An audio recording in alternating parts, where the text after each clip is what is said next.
The siege in Sydney has apparently come to an end. I don't know.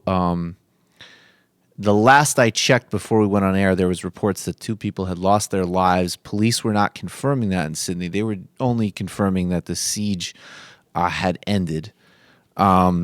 Obviously, more will come out, and I'm sure Matt is checking it as I go over this story to add in any gaps that there may be. But as I say, the last piece of news that commandos, Australian commandos, went into the cafe where the siege was taking place. As you know, a guy went in there over the weekend, demanded that they put up a black flag representing ISIS, and took over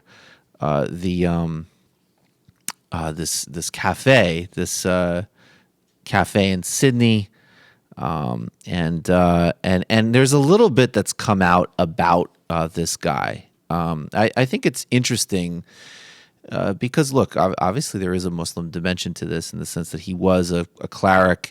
He was acting, supposedly in accordance with some, religious conviction.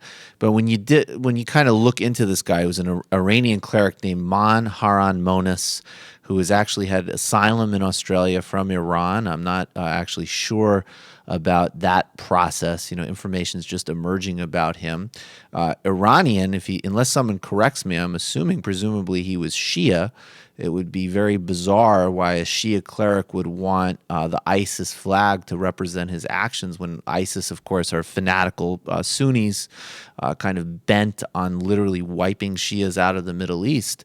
But, when you get to this guy and where he was coming from, it looks to me like a little bit more of a mental health issue, not, of course, in any way excusing it. This is a very violent, cruel person. He was on trial for a string of violent offenses, including a murder charge of being an accessory to murder of his ex-wife. He was also facing more than 40 accounts of sexual assault and indecent assault charges.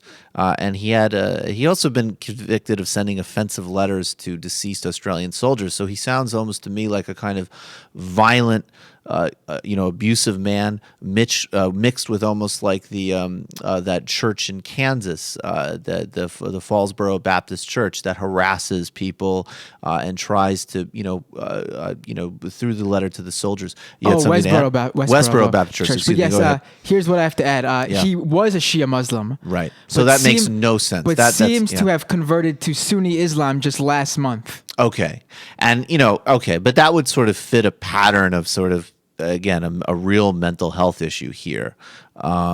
His lawyer, his former lawyer, Mandy Constanitis, described Monis as an isolated figure who he believes was probably acting alone. Quote, his ideology is just so strong and powerful that it clouds his vision for his common sense and objectiveness. So sure, that would obviously point to his religious convictions.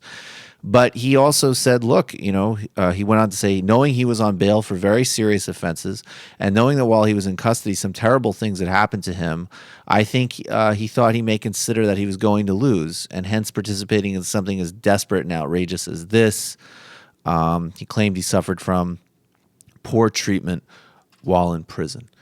I will say my other kind of snapshot from this is I do think if it was if this was the act of a more Al-Qaeda or ISIS-like terrorist attack, I don't think the attack that Al-Shabaab did on the mall in Kenya a couple years ago, they went in and just murdered people, or the Oberoi in India in 2008. I mean, there was just a really high body count. So I think, and thank God there wasn't one, but I think that the way this played out points probably more to mental health issues and the sort of circumstances that this guy was in, clearly through his own creation by doing these really despicable things.